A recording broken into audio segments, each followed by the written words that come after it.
नमस्कार दोस्तों, मैं रत्न सर आप सभी का स्टडी 91 में स्वागत करता हूं। और कैसे हैं आप सभी? उम्मीद करता हूं आप सभी स्वस्थ होंगे, जहां भी होंगे मस्त होंगे। दोस्तों आज बहुत इंपॉर्टेंट टॉपिक लेके आया हूं। जैसा कि आप जानते हैं, कल हमने लॉरेंस कोहलबर्ग के बारे में पढ़ा दोस्तों, उनके स्तर के बारे में जाना, उनकी अवस्थाओं के बारे में जाना। आज दोस्तों हम लॉरेंस कोहलबर्ग से संबंधित जो सीटेट में प्रश्न पूछे गए हैं, किस प्रकार से प्रश्न पूछे गए हैं, उनके बारे में डिस्कस करेंगे। बहुत ही इंपॉर्टेंट सेशन है, इस बार एक बार लाइक कर दीजिएगा और शेयर कर दीजिएगा। आइए दोस्तों स्टार्ट करते हैं अपना सेशन। बहुत ही धमाकेदार सेशन होने वाला है दोस्तों। ये आपके स्टडी 91 में दोस्तों यूपी टेट और हिंदी न्यूज़र का नया बैच प्रारंभ हो चुका है, आप सभी ज्वाइन कर सकते हैं। यूपी टेट की पुस्तक है। चलिए नेक्स्ट दोस्तों, नैतिक दुविधा व नैतिक तर्कणा को किस मनोवैज्ञानिक ने प्रतिपादित किया था? बहुत ही अच्छा क्वेश्चन है दोस्तों। आपसे पूछ सकता है कि नैतिक दुविधा व नैतिक तर्कणा को किस मनोवैज्ञानिक ने प्रतिपादित किया था? जीन पियाजे ने, लॉरेंस कोहलबर्ग ने, वाइगोस्की ने, एरिक एरिक्सन ने, किसने किया था दोस्तों? जल्द से बताएं सही बच्चा। दोस्तों नैतिक दुविधा और नैतिकता का विकास, नैतिकता का सिद्धांत, नैतिकता का सिद्धांत आप सभी को मालूम है कि नैतिकता का सिद्धांत किसने दिया था? नैतिकता का सिद्धांत हमारे लॉरेंस कोहलबर्ग ने बताया था। किसने दिया था? लॉरेंस कोहलबर्ग ने दोस्तों नैतिकता का सिद्धांत दिया था। इन्होंने 3 लेवल बताए थे। कितने बताए थे? 3 लेवल बताए थे दोस्तों। 3 लेवल बताए थे, 3 स्तर बताए थे और 6 अवस्थाएं बताई थी। कितनी? 6 अवस्थाएं बताई थी। 6 अवस्थाएं बताई थी दोस्तों। ये इन्होंने ये बताया था। और इन्होंने बताया कि जो बालक के अंदर नैतिक विकास होता है वो समाज के अंतर्गत होता है। समाज इन द सेंस दोस्तों परिवार, दोस्त और मित्र, उनके अंतर्गत बालक के सीखता है कि क्या गलत है, क्या सही है। यानी नैतिकता यही होती है ना दोस्तों कि क्या सही है क्या गलत है, इसका हमें पता चलता है। ठीक है, तो ये चीज है, यही बात बताई आपके लॉरेंस कोहलबर्ग जी ने। आइए नेक्स्ट जानते हैं और इनके बारे में। लॉरेंस कोहलबर्ग के अनुसार शिक्षक बच्चों में नैतिक मूल्यों का विकास कर सकता है। आज आप एक टीचर हैं दोस्तों, एक शिक्षक की तरह, एक टीचर की तरह आपको आंसर देना है कि आप कल एक टीचर बनने चाहते हैं। भगवान करे आप सभी दोस्तों टीचर बने, अध्यापक बने, तो आपको ये अध्यापक की तरह सोच समझ के आंसर देना है। बहुत अच्छा क्वेश्चन है दोस्तों, सीटेट में पूछा गया क्वेश्चन है ये कि कैसे व्यवहार किया जाना चाहिए, इस पर कठोर निर्देश देकर, धार्मिक शिक्षा को महत्व देकर, व्यवहार के स्पष्ट नियम बनाकर, नियम मुद्दों पर आधारित चर्चाओं पर उन्हें शामिल करके। जैसे बताइए, सही बताइए दोस्तों, क्या करना चाहिए? बहुत बढ़िया आंसर, सभी बच्चे आंसर देने का प्रयास करें। बिल्कुल दोस्तों, आप एक अध्यापक हैं तो आप दोस्तों अगर बच्चों के अंदर आपको नैतिकता का विकास करना है तो आप क्या करें? कोई भी दोस्तों आप उन्हें ऐसा टॉपिक देंगे जिसपे वो क्या करें? डिस्कस करें। क्या करें दोस्तों? आपस में वार्तालाप करें। क्या करें? आपस में वार्तालाप करें कि क्या सही है क्या गलत है। आपने कोई भी इसने एक स्टोरी बता दी कि बताओ अगर आदमी कोई भूखा है तो क्या उसको रोटी पाने के लिए चोरी करनी चाहिए या मेहनत करनी चाहिए? अब यही टॉपिक आपने दे दिया, अब बच्चे उस पर क्या कर रहे हैं? डिस्कस कर रहे हैं। तो वो चीज है यानी कोई भी नियम या मुद्दों पर आधारित चर्चाओं में उन्हें शामिल किया जाए, यानी उनको डिस्कस करना चाहिए, उन्हें चर्चाएं करनी चाहिए। कोई भी आप उन्हें नियम बताइए, कोई भी मुद्दा बताइए और उस पर वो क्या करें? चर्चा करें, तब उनकी नैतिकता का क्या होगा? विकास होगा दोस्तों। वार्तालाप से आपके बालक की नैतिकता का विकास होगा, बाकी चीजें गलत हैं दोस्तों। ठीक है, तो D option is the right answer. याद रखिएगा, बहुत अच्छा क्वेश्चन था। लॉरेंस कोहलबर्ग के अनुसार सही और गलत के प्रश्न के बारे में निर्णय लेने में शामिल चिंतन प्रक्रिया को कहा जाता है। सही गलत के प्रश्न के बारे में निर्णय लेने में शामिल चिंतन प्रक्रिया क्या कहा जाता है? नैतिक पारदर्शितावाद, नैतिक तर्कना, सहयोग की नैतिकता, द्विधा नैतिकता। दोस्तों मैंने आपको बताया था, हिंज की स्टोरी मैंने आपको बताई थी, हिंज की कहानी मैंने आपको बताई थी, याद करिएगा। हिंज की कहानी मैंने बताई थी दोस्तों, उसमें मैंने आपको नैतिक तर्कणा और नैतिक दुविधा 2 प्रकार की कंडीशन होती है ना दोस्तों।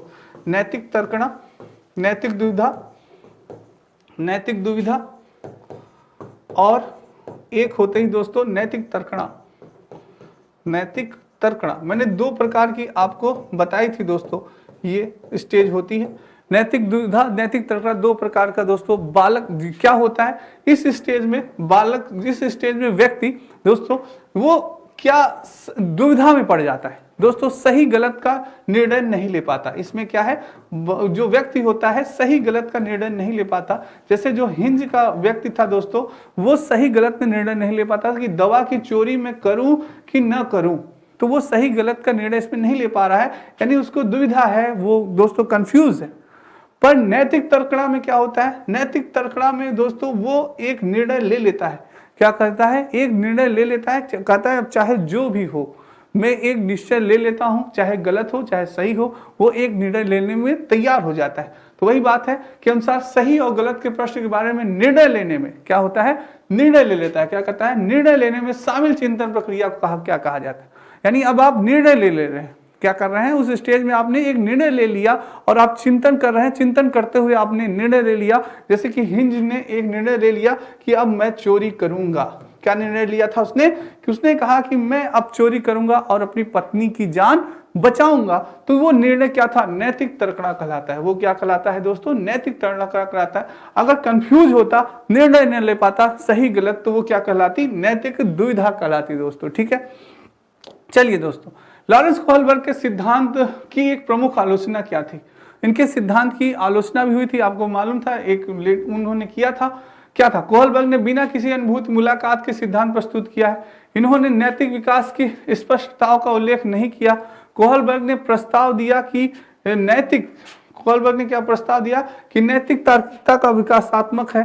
कोहलबर्ग ने पुरुष एवं महिलाओं के नैतिक तार्किक सांस्कृतिक विभिन्नताओं का महत्व नहीं दिया। दोस्तों बहुत ही अच्छा क्वेश्चन है, सारे बच्चे जल्दी से इसको देने का प्रयास करें। बहुत ही अच्छा क्वेश्चन है दोस्तों, कि क्या होगा इसमें दोस्तों बहुत ही अच्छा क्वेश्चन है, क्या होगा इसका आंसर, जल्दी से बताएं। दोस्तों आपको मालूम है इनकी आलोचना की थी कैरोल गिल्किन ने। किसने की थी, कैरोल गिल्किन ने दोस्तों, कैरोल गिल्किन जी ने। कैरोल गिल्किन, क्या अजीब नाम होते हैं दोस्तों, आप लोगों को भी याद करने में दिक्कत, हमें भी याद करने में दिक्कत। कैरोल गिल्किन दोस्तों, इन्होंने इनकी क्या की थी, आलोचना की थी, इन्होंने क्या आलोचना की कि आपने मनुष्यों पे ज्यादा ध्यान दिया, मनुष्यों के बारे में आपने ज्यादा वो किया, अध्ययन किया, आपने महिलाओं पे उतना ज्यादा ध्यान नहीं दिया, उनके अध्ययन नहीं किया, उनके बारे में आपने बताया नहीं। तो कोहलबर्ग ने पुरुषों एवं महिलाओं की नैतिक तार्किक सांस्कृतिक विभिन्नताओं का महत्व नहीं दिया। उन्होंने सिर्फ किसके, पुरुषों के बारे में बात की, महिलाओं के बारे में उन्होंने कोई भी चीज नहीं बताई, कोई भी नैतिक तर्कणा नहीं दी, संस्कृति कोई भी विभिन्नता का महत्व नहीं, कोई भी नैतिक तर्क महिलाओं के बारे में उन्होंने नहीं किया। सारी चीजें उन्होंने किसके बारे में बताई थी, पुरुष के बारे में बताई थी। यही आपकी कैरोल गिल्किन की आलोचना थी दोस्तों। तो D is the right answer. ठीक है, नेक्स्ट चलते हैं दोस्तों। लॉरेंस कोहलबर्ग के सिद्धांत के पूर्व परंपरागत सत्र के अनुसार कोई नैतिक निर्णय लेते समय एक व्यक्ति निम्नलिखित में से किस तरह प्रवृत्त होगा, व्यक्तिगत आवश्यकताएं तथा इच्छाएं, व्यक्तिगत मूल्य, पारिवारिक अपेक्षाएं, अंतर्निहित संभावित दंड। दोस्तों क्या होगा, लॉरेंस कोहलबर्ग सिद्धांत पूर्व परंपरागत सत्र के अनुसार कोई नैतिक निर्णय लेते समय एक व्यक्ति निम्नलिखित में से किस तरह प्रवृत्त होगा। बहुत ही वेरी इंपॉर्टेंट क्वेश्चन कर लीजिएगा दोस्तों, सी-टेट में आपके पूछा गया है, स्क्रीनशॉट ले लीजिएगा दोस्तों, गलत नहीं होना चाहिए, किसी भी बच्चे का गलत नहीं होना चाहिए दोस्तों। क्या होगा, बहुत ही बढ़िया दोस्तों, जल्दी से बताएं क्या होगा इसका आंसर। बहुत बढ़िया दोस्तों, क्या बात है,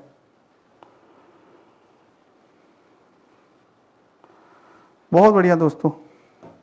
चलिए दोस्तों, क्या है, लॉरेंस कोहलबर्ग के सिद्धांत के पूर्व परंपरागत सत्र के अनुसार कोई भी नैतिक निर्णय लेते समय एक व्यक्ति निम्नलिखित में से किस तरह प्रवृत्त होगा। दोस्तों क्या है, पूर्व परंपरागत स्तर की बात कर रहा है, किसकी बात कर रहा है, पूर्व परंपरागत स्तर की बात कर रहा है। जबकि आप जानते हैं इसमें क्या होती है, दंड एवं आज्ञा की, इसकी दंड एवं आज्ञा जो बालक होता है उसमें क्या होती है, उसकी नैतिकता शून्य होती है। नैतिकता क्या होती है दोस्तों, शून्य होती है, नैतिकता शून्य होती है। क्या सही है क्या गलत है वो इसके बारे में नहीं जानता है। वो दंड एवं आज्ञा के अनुसार, यानी उसको डर रहता है कि अगर माता पिताजी, अगर हम ये कार्य नहीं करेंगे तो माताजी पिताजी हमें क्या करेंगे, दंड देंगे, जो माता पिताजी हमें आज्ञा दी है हम वही कार्य करेंगे। तो ये अंतर्निहित संभावित दंड दोस्तों होता है। तो D is the right answer. ठीक है, चलिए नेक्स्ट है, कोहलबर्ग ने प्रस्तुत किए हैं, कोहलबर्ग ने क्या प्रस्तुत किए हैं, संज्ञानात्मक विकास के चरण, नैतिक विकास के चरण, शारीरिक विकास के चरण या संवेगात्मक विकास के चरण। आप सभी को मालूम है कि कोहलबर्ग ने किसका दिया था, नैतिक विकास का सिद्धांत दिया था। किसका सिद्धांत दिया था, नैतिक विकास का सिद्धांत आपके कोहलबर्ग जी ने दिए थे दोस्तों। क्या दिए थे, नैतिक विकास का सिद्धांत दिया था दोस्तों। इन्होंने बताया क्या सही है क्या गलत है।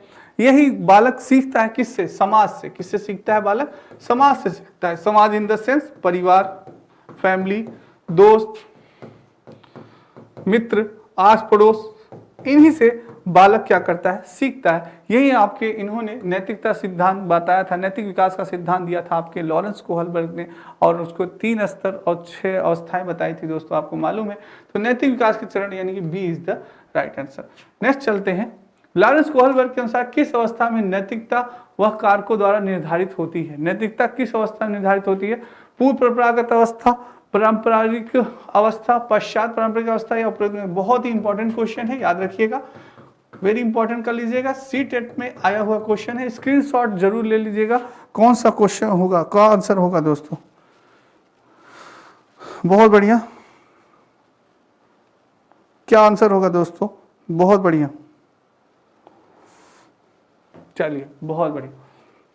लॉरेंस कोहलबर्ग किस अवस्था में नैतिकता वह कारकों द्वारा निर्धारित होती है? नैतिकता किसके कारकों के द्वारा निर्धारित होती है दोस्तों? यानी कि जब हमारी नैतिकता हमारे माता पिता जो कारक हो, माता पिता जो अभिभावक हो दोस्तों, और किसी दूसरे के द्वारा निर्धारित हो कि क्या गलत है क्या सही है, कोई हमें दूसरा बताए क्या है गलत सही, कौन है हमें दूसरा कोई व्यक्ति बताए, तो वह कौन सी अवस्था होती है? वो पारंपरिक अवस्था होती है, पूर्व पारंपरिक अवस्था होती है दोस्तों। याद रखिए, इसी प्रकार से आपसे प्रश्न पूछे जाएंगे, इसलिए हर स्टेज को बहुत ही ध्यान से आपको पढ़ना है दोस्तों, याद करना है, तभी आपको कोई कंफ्यूजन नहीं होगा। नेक्स्ट चलते हैं दोस्तों। लॉरेंस कोहलबर्ग के सिद्धांत के अनुसार किसी भी कार्य को इसलिए करना क्योंकि दूसरे इसे स्वीकृति देते हैं नैतिक विकास के चरण को दर्शाता है। कौन सा होगा दोस्तों? प्रथागत, उत्तर प्रथागत, और ये प्रथमागत होगा दोस्तों, प्रथमागत होगा यहाँ पे, प्रथमागत यानी प्रथमागत चरण अवस्था, प्रथमागत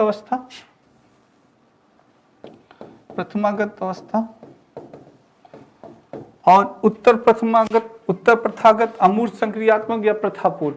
कौन सी अवस्था है जिसमें किसी भी कार्य को इसलिए करना क्योंकि दूसरे इसे स्वीकृति देते हैं नैतिक विकास की? दोस्तों वो क्या होगी? चरण कौन से चरण को दर्शाता है? बिल्कुल दोस्तों, अभी मैंने आपको बताया, जिसमें क्या करें, दूसरे स्वीकृति दे रहे हैं। इसमें क्या है? दूसरे स्वीकृति प्रदान कर रहे हैं दोस्तों, दूसरे स्वीकृति प्रदान कर रहे हैं, दूसरे सही और गलत का निर्णय ले रहे हैं कि दूसरे क्या सही है क्या गलत है उसका निर्णय ले रहे हैं। इसमें मैंने आपको बताया दंड एवं आज्ञा और क्या कहते हैं पुरस्कार दोस्तों और लालच दिया जाता है, तो वो चीज जैसे को तैसा, वो कौन सी अवस्था थी आपकी? प्रथमागत अवस्था थी। कौन सी अवस्था थी? प्रथम यानी पूर्व परंपरागत अवस्था। अभी जो दोस्तों मैंने अभी चर्चा की आपको, ये पूर्व पारंपरिक अवस्था थी आपकी, ये चीज है, ठीक है, ये है दोस्तों। नेक्स्ट चलते हैं। कोहलबर्ग के नैतिक विकास के 6 चरणों में से पहला चरण निम्नलिखित में से कौन सा है? दोस्तों देखिए, 6 चरण दिए थे उन्होंने, उनमें से पहला चरण निम्नलिखित में से कौन सा है? सामाजिक व्यवस्था बनाए रखना, अच्छे पारस्परिक संबंध, सामाजिक अनुबंध और व्यक्तिगत अधिकार, आज्ञाकारिता और दंड। दोस्तों इन्होंने 6 चरण आपको दिए थे, आपको मालूम है 3 दोस्तों स्तर बताए थे इन्होंने, 3 स्तर बताए थे, 3 लेवल बताए थे। मैंने आपको बताया था पहला लेवल था इनका दोस्तों पूर्व परंपरागत अवस्था। कौन सी थी? पूर्व परंपरागत अवस्था, पूर्व परंपरागत अवस्था, पूर्व परंपरागत अवस्था, ये थी दोस्तों पूर्व परंपरागत अवस्था थी। दूसरी थी परंपरागत नैतिक अवस्था, परंपरागत नैतिक अवस्था, परंपरागत नैतिक अवस्था थी। और तीसरी थी दोस्तों उत्तर परंपरागत अवस्था। क्या थी? उत्तर परंपरागत अवस्था, उत्तर परंपरागत अवस्था। ये थी दोस्तों पूर्व परंपरागत अवस्था, परंपरागत नैतिक अवस्था, उत्तर परंपरागत। 3 अवस्थाएं थी दोस्तों, और उसी 3 अवस्थाओं के 2-2 चरण थे दोस्तों। कितने? 2-2 चरण थे, यानी टोटल 6 चरण थे। तो उनमें से पूछा है पहला चरण कौन सा था, तो पहला चरण आपका था आज्ञाकारिता और दंड के दर से सही हो गलत, तो D is the right answer. Next चलते हैं दोस्तों। निम्न में से किस स्तर पर निर्णय केवल व्यक्ति की अपनी आवश्यकताओं और धारणाओं पर आधारित होती है? यानी कि सिर्फ अपनी आवश्यकताओं और धारणाओं पर आधारित होती है। पूर्व पारंपरिक स्तर यानी स्तर, औपचारिक संक्रियात्मक स्तर, उत्तर पारंपरिक स्तर या पारंपरिक स्तर। दोस्तों जल्दी से बताएं कौन सा स्तर है? बहुत ही अच्छा क्वेश्चन है, वेरी इंपॉर्टेंट कर लीजिएगा, सी टेट में पूछा गया क्वेश्चन है दोस्तों, गलत नहीं होना चाहिए। सारे बच्चे जल्दी से बताएं, स्क्रीनशॉट ले लीजिएगा, क्या होगा दोस्तों? बहुत बढ़िया। निम्नलिखित में किस स्तर पर निर्णय केवल व्यक्ति की अपनी आवश्यकताओं और धारणाओं पर आधारित होती है? किस पे होगा दोस्तों? अपनी ही दोस्तों, क्या यानी कि निर्णय केवल व्यक्ति की अपनी आवश्यकताओं एवं धारणाओं पे, अपनी की बात कर रहा है दोस्तों, अपनी ही निर्णय लेता है, वो केवल अपनी आवश्यकताओं और धारणाओं पर आधारित होती है। वो कौन सी होगी दोस्तों? आपके अनुसार। तो दोस्तों उसी में यानी अपनी आवश्यकताओं के जो उसे अच्छा लगता है वो ऐसा ही करता है, अपनी आवश्यकताएं पूर्ण करती है। जिसमें दोस्तों वो होता है ना कि भाई मुझे जो कार्य है अच्छा लग रहा है, जैसे मैंने अगर कार्य किया, अच्छा कार्य किया तो मुझे अच्छा दोस्तों इनाम मिलेगा। क्या मिलेगा? अच्छा इनाम मिलेगा, अच्छा वो चीज मिलेगा। तो अपनी ही बात कर रहा है इसमें, निर्णय केवल व्यक्ति, तो ये पूर्व परंपरागत स्तर की बात होगी दोस्तों। ए इज द राइट आंसर। ठीक है, नेक्स्ट चलते हैं दोस्तों। ये स्टडी 91 में आपकी कुछ पुस्तकें हैं।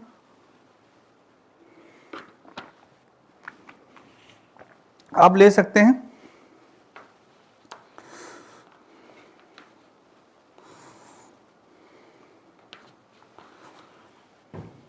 चलिए, निम्नलिखित में किस स्तर पर निर्णय केवल व्यक्ति की अपनी आवश्यकता, वही सेम हो गया है दोस्तों। चलिए नेक्स्ट। कोहलबर्ग के अनुसार अच्छा लड़का अच्छी लड़की अभिविन्यास इंगित करता है। पूर्व परंपरागत नैतिक अवस्था, उत्तर परंपरागत नैतिकता, परंपरागत नैतिकता या सापेक्ष नैतिकता। दोस्तों जिसमें अनुसार अच्छा लड़का अच्छी लड़की अभिविन्यास यानी बालक क्या बनना होता है? Good boy and good girls, good boy and good girls दोस्तों बनना चाहता है। गुड बॉय बनना चाहता है और गुड गर्ल्स बनना चाहता है। तो वो कौन सी अवस्था है दोस्तों आपको बतानी है। परंपरागत नैतिक अवस्था, पूर्व परंपरागत नैतिकता या उत्तर परंपरागत या सापेक्ष नैतिकता, कौन सी अवस्था होगी? बहुत ही अच्छा मैंने आपको बताया था दोस्तों। तो लॉरेंस कोहलबर्ग के अनुसार दोस्तों, लॉरेंस कोहलबर्ग के अनुसार ने बताया कि एक अवस्था ऐसी आती है दोस्तों जिसको आप कहते हैं कौन सी अवस्था? परंपरागत नैतिकता अवस्था दोस्तों, जिसमें बालक समाज के अनुसार जो नैतिकता होती है, क्या सही है क्या गलत है, बालक सभी चीजें ऐसी करनी चाहता है जो कि समाज के अनुसार सही हो और उसे लोग क्या माने? सही माने, उसे अच्छा माने। गुड बॉय गुड गर्ल बनना चाहता है। वो कोई भी ऐसा कार्य नहीं करना चाहता बालक जिससे कि लोग उसे बुरा कहें कि अरे यार ये तो खराब लड़का है, ये तो चोरी करता है, ये तो पढ़ता नहीं है, ऐसी चीजें नहीं। वो ऐसा करना चाहता है यार सब उसकी तारीफ करे, यार ये तो बहुत अच्छा लड़का है, ये तो टॉप करता है यार अपनी क्लास में, ये बड़ों का कहना भी मानता है। तो बालक इस अवस्था में होता है दोस्तों, यानी कि परंपरागत नैतिक अवस्था होती है वो, जिसमें कि बालक अच्छा करना चाहता है दोस्तों, अच्छा बनना चाहता है कि लोग उसकी तारीफ करें। वो ऐसा है, परंपरागत नैतिकता स्तर होता है वो। C is the right answer. Next है, निम्नलिखित में से कौन सी लॉरेंस कोहलबर्ग के द्वारा प्रस्तावित नैतिक विकास की एक अवस्था है? कौन सी अवस्था है? प्रसुप्ति अवस्था, सामाजिक अनुबंध अभिविन्यास, मूर्त संक्रियात्मक अवस्था, उद्योग बनाम अधीनता अवस्था। दोस्तों कौन सी लॉरेंस कोहलबर्ग द्वारा प्रस्तावित नैतिक विकास की एक अवस्था है दोस्तों? जल्दी से बताएं कौन सी अवस्था है। बहुत बढ़िया, सारे बच्चे जल्दी से बताएं। बिल्कुल दोस्तों, लॉरेंस कोहलबर्ग ने बताया सामाजिक अनुबंध यानी प्रसुप्ति अवस्था तो नहीं होगा, मूर्त संक्रियात्मक अवस्था नहीं होगा, उद्योग बना। दोस्तों सामाजिक अनुबंध अभिविन्यास, सामाजिक अनुबंध विन्यास यानी इस अवस्था की चर्चा की आपके लॉरेंस कोहलबर्ग जी ने। ये अवस्था बताई लॉरेंस कोहलबर्ग जी ने बताई दोस्तों। आपको मैंने बताया था दोस्तों कि आपकी कितनी अवस्था? 6 अवस्था है। कितनी? 6 अवस्थाएं हैं, 6 अवस्था। तो उसी अवस्था में से दोस्तों आपकी एक अवस्था थी सामाजिक अनुबंध अभिविन्यास, यही अवस्था थी आपकी। B is the right answer. Next चलते हैं दोस्तों। रोहित ने अजय को, बहुत ही अच्छा क्वेश्चन है दोस्तों, रोहित ने अजय की डेस्क से ली हुई पेंसिल वापस रख दी क्योंकि उसे पकड़े जाने पर सजा मिलने का डर था। क्या था? कि रोहित था दोस्तों, उसने किसकी ले ली थी पेंसिल? अजय की पेंसिल ले ली, अजय की पेंसिल ले ली और उसको क्या था कि पकड़े जाने का डर था। तो यह कथन कोहलबर्ग के सिद्धांत के किस स्तर पर वर्णन करता है? पूर्व परंपरागत स्तर, परंपरागत स्तर, उत्तर परंपरागत स्तर या पूर्व संज्ञा? वेरी इंपॉर्टेंट दोस्तों, ऐसे ही आपसे सीटेट में प्रश्न पूछे जाते हैं दोस्तों, यानी कि आपसे दोस्तों ऐसे प्रश्न पूछे जाते हैं जो कि टेक्निकल हो, तकनीकी हो, थोड़ा सा आपको माइंड लगाना पड़े, तार्किक क्वेश्चन। बहुत ही अच्छा क्वेश्चन है, स्क्रीनशॉट ले लीजिएगा सारे बच्चे दोस्तों, बहुत ही अच्छा क्वेश्चन है।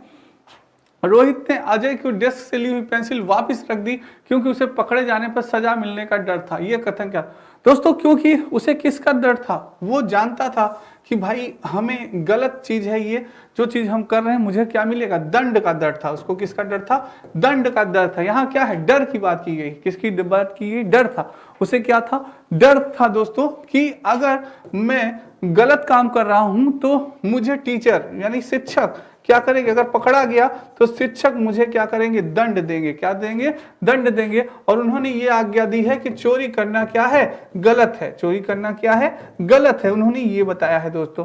तो ये बात हो रही है, यानी कि कौन सा स्तर माना जाएगा, पूर्व परंपरागत स्तर, जिसमें कि आज्ञा एवं दंड की अवस्था होती है दोस्तों। आज्ञा एवं दंड की अवस्था होती है, ये पूर्व परंपरागत स्तर होगा आपका। ए इज द राइट आंसर। ठीक है, बहुत बढ़िया क्वेश्चन था दोस्तों। नेक्स्ट है, नैतिक तार्किकता कोहलबर्ग के सिद्धांत के अनुसार पर निर्भर करती है। संदर्भ में, बाह उद्दीपक में, प्रशिक्षण में या विकास के चरण में। दोस्तों क्या होगा, नैतिक तर्कता कोहलबर्ग के सिद्धांत के अनुसार पर निर्भर करती है, किसके चरण। दोस्तों नैतिक तर्कता यानी कि इसमें हम बालक का क्या विकास करते हैं, बालक का डेवलपमेंट होता है दोस्तों, बालक का विकास होता है, वह सही और गलत का निर्णय कर पाता है। विकास का क्या होता है, वह सही और गलत के बारे में जान पाता है कि क्या सही है, क्या गलत है, क्या रॉन्ग है, क्या राइट है, वो इसके बारे में जान पाता है। तो ये होता है क्या, वो इसका विकास हो रहा है। क्या हो रहा है, डेवलपमेंट हो रहा है दोस्तों। क्या हो रहा है, उसकी पर्सनालिटी डेवलपमेंट कर रही है। तो ये विकास के चरण के बारे में बात की थी आपके कोहलबर्ग जी ने। तो ये विकास का चरण होगा दोस्तों, प्रशिक्षण नहीं होगा, भाव दीपक संदर्भ नहीं होगा, विकास का चरण था। D is the right answer. ठीक है, नेक्स्ट चलते हैं दोस्तों। कोहलबर्ग की अवस्था में नैतिक विकास की कितनी अवस्थाएं थे। कोहलबर्ग की अवस्था में नैतिक विकास की अवस्थाओं के बारे में पूछा है दोस्तों। अगर स्तर पूछता, दोस्तों याद रखिएगा, स्तर पूछेगा। अगर स्तर पूछा होगा, देखिए नहीं पूछा अभी इसमें, स्तर पूछा होता तो 3 थी दोस्तों। स्तर कितने थे, 3 थी। पर यहाँ पूछा है अवस्थाएं, और अवस्थाएं आप सभी जानते हैं कितनी अवस्थाएं थी, जल्दी से बताएं। 4 थी, 7 थी, 5 थी या 6 थी। बहुत ही आसान क्वेश्चन है, मेरे सारे बच्चे बता देंगे।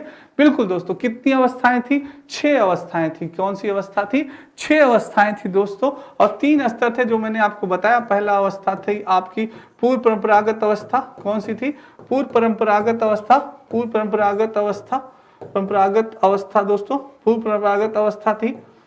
और दूसरी कौन सी थी दोस्तों, दूसरी थी परंपरागत नैतिक अवस्था, परंपरागत नैतिक अवस्था, नैतिक अवस्था।